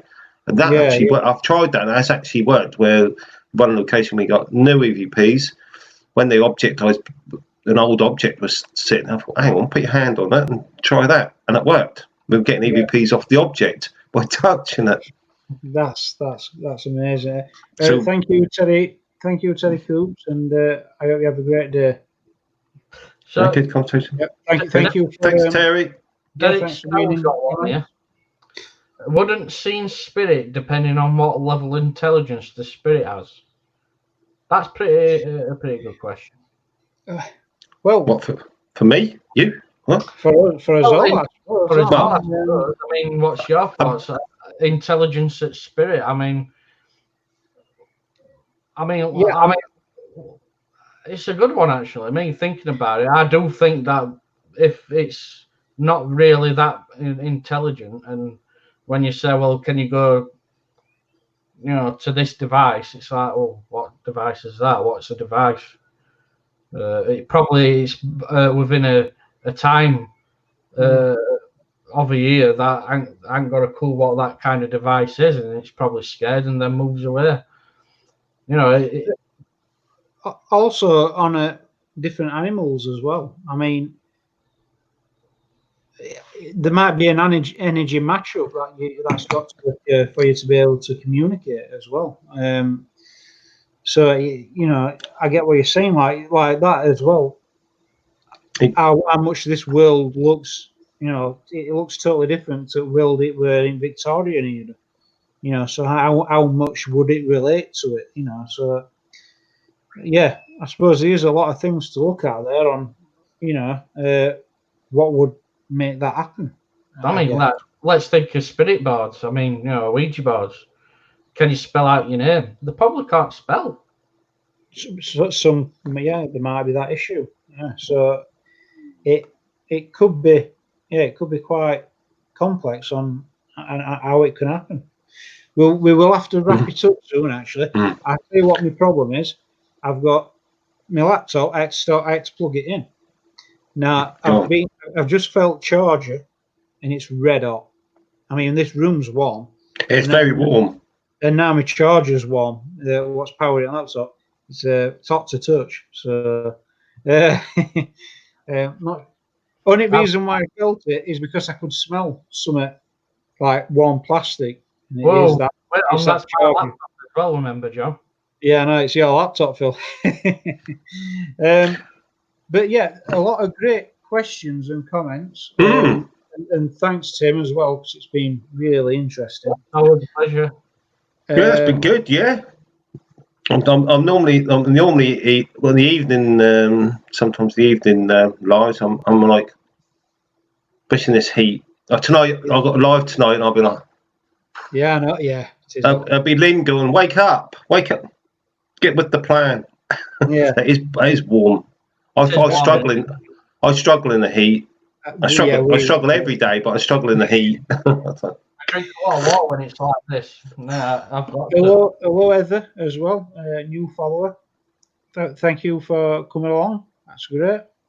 You'll be able to watch video when we've done as well after this. So that should be. Please go to Ghost UK. Magnificent team. Tim's ace, and you've got brilliant admins and mods. We've also got his own latest video coming out later as well. I'm just in process and finishing it. Yeah, definitely. And I think one day we will definitely meet up and do an investigation together. Definitely, your end and my end. Yes, especially when it all opens up like a bit more. Yeah, definitely. Yeah. So definitely. I'll take you to a place like hell. That's what I'm going to take you. No, that's it. I'm joking. Oh, no, yeah. Like sound of this. If you don't get thrown out of the pub in the first place, the haunted pub you'll be thrown out of too, and that won't be the landlord. I'm joking. Just come out the window. Oh, that's just Fred the ghost that's there. Don't worry about him. No,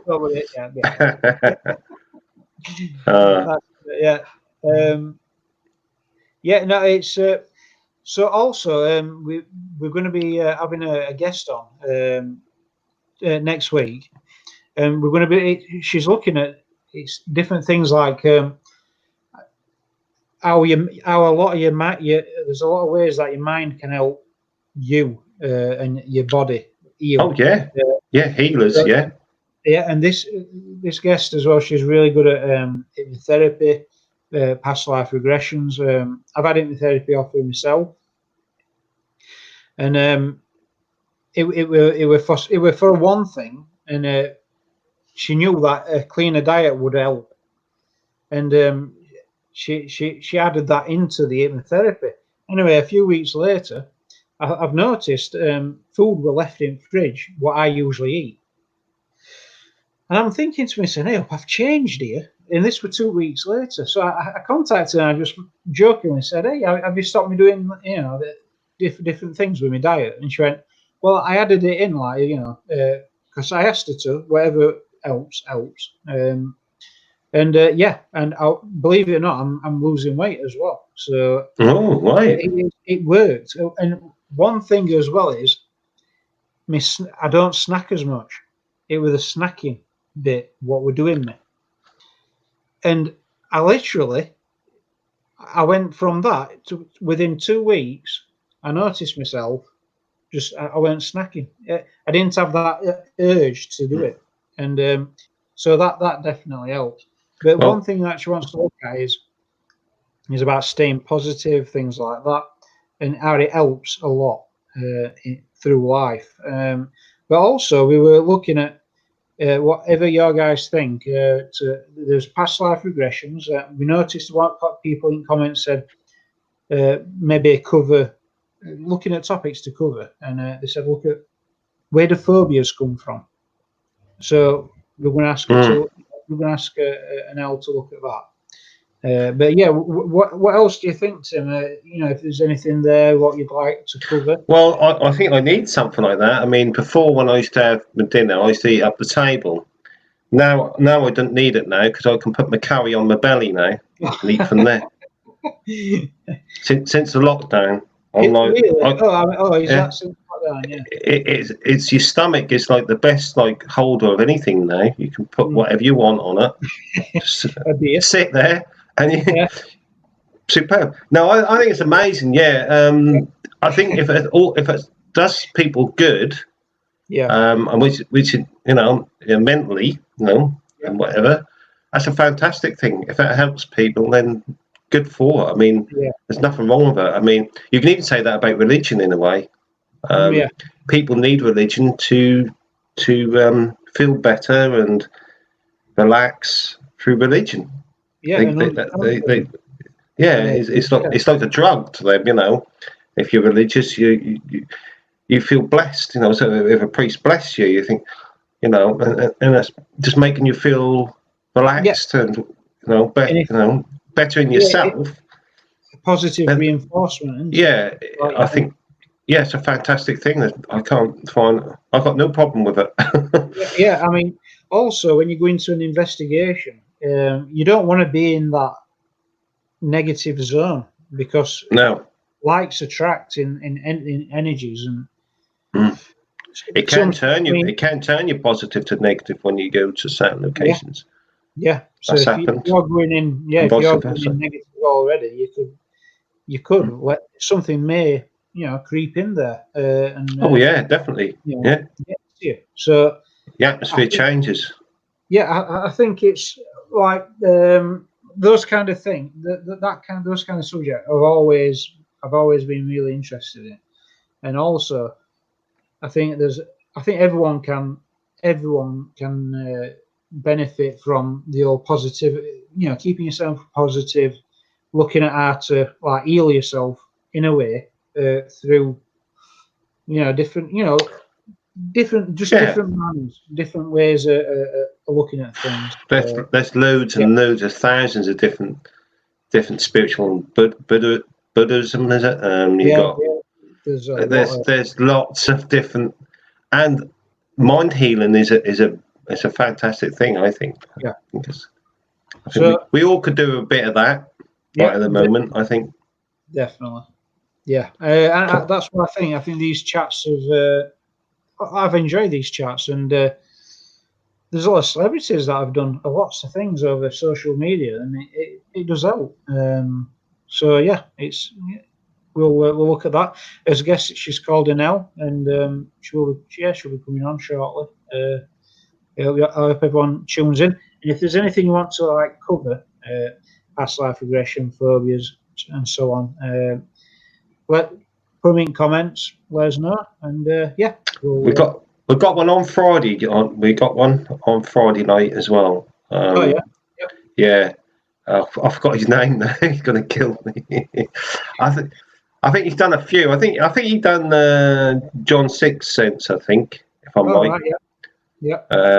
So he's coming on Friday. So that'd be interesting. Oh, he ain't doing me. No, it's not going to happen. I don't want to come back as some pauper. No, thank you. I'm already a pauper. I don't want to come back as another pauper or whatever. Reincarnation and such. Yeah. So, is it regression? Is it regressions? And you bake your past lives. Yep. Right. So, Ghosted UK Friday. Is that the subject that the chap will be covering? Yeah, it's on Friday. Yeah. We'll we catch that definitely. I'll just try to think of his blooming name now. I should know it. I'm terrible with names. On spot, I cannot remember. Irene, do you know if we all any time go to Japan, we will meet up with you. Oh, Irene. Oh, no, I love Irene. Yeah, definitely. She's a lovely lady. Yeah. I hope she's better now because she was ill the other day, so I hope she's better.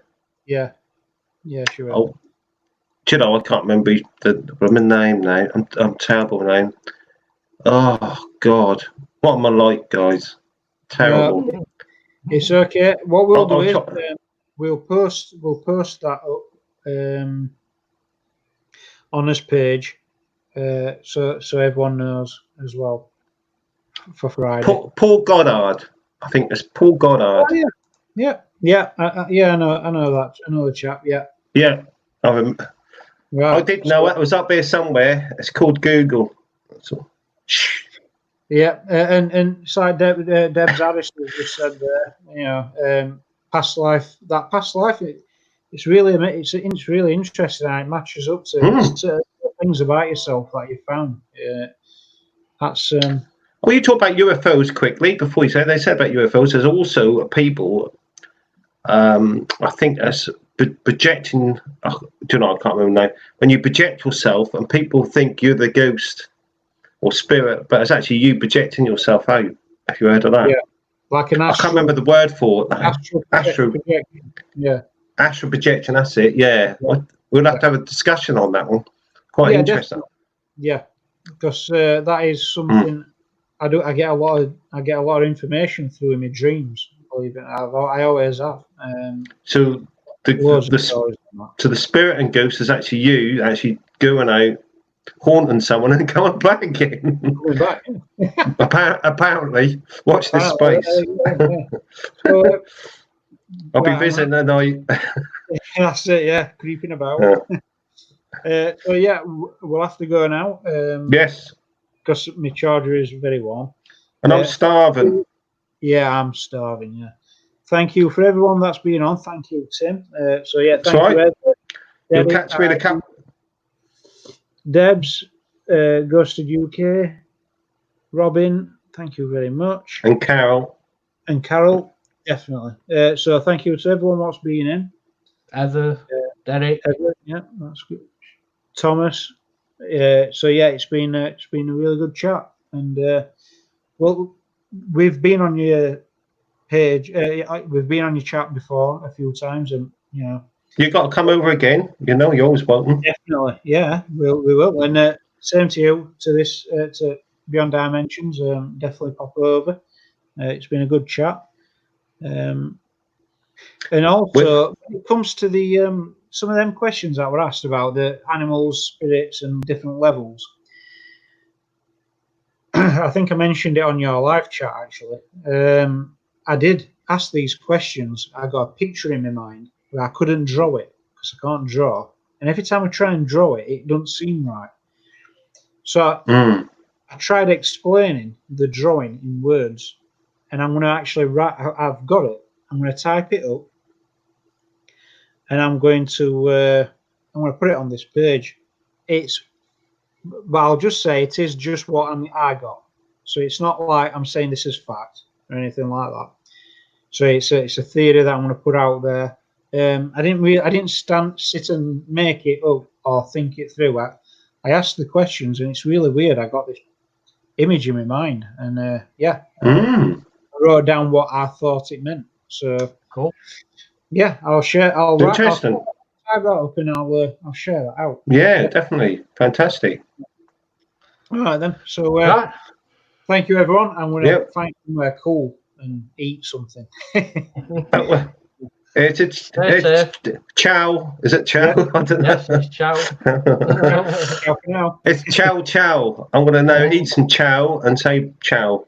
Yeah. See you guys. Chow. See you later, everyone. Thanks, everyone.